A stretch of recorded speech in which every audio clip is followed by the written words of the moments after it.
denying the history. But a Puerto Rican came and restored black history. Welcome back to Black History Month. This is Arturo Alfonso Schomburg. He was a writer, a historian, an archivist, a collector, and a key figure of the Harlem Renaissance. He was born January 24th, 1874, on the island of Puerto Rico. His mother being from St. Croix, a black woman from St. Croix, and his father was a Puerto Rican. He moved to New York City at the age of 17 in 1891, and 1 year later he founded a cultural and political movement dedicated to the liberation of Puerto Rico from Spain. After Puerto Rico was ceded to the United States, he turned his attention largely to the history of Africa and the African diaspora. Believing that the American Negro had to remake his past in order to make his future, he, along with John Edward Bruce, founded the Negro Society for Historical Research in 1911.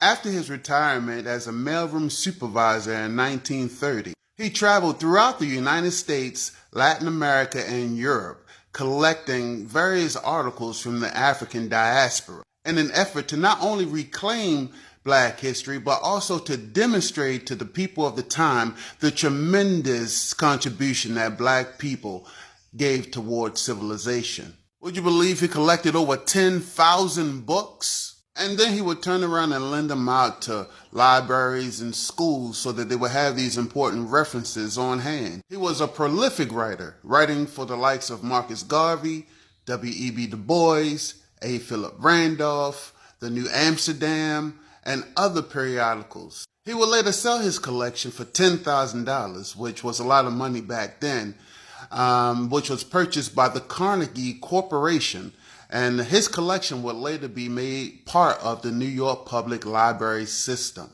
His collection would later be expanded and renamed the Schomburg Center for Research in Black Culture, and has now over 11 million items. In short, he was the preeminent black history preservationist, and without him, there's probably much about black history we wouldn't know today.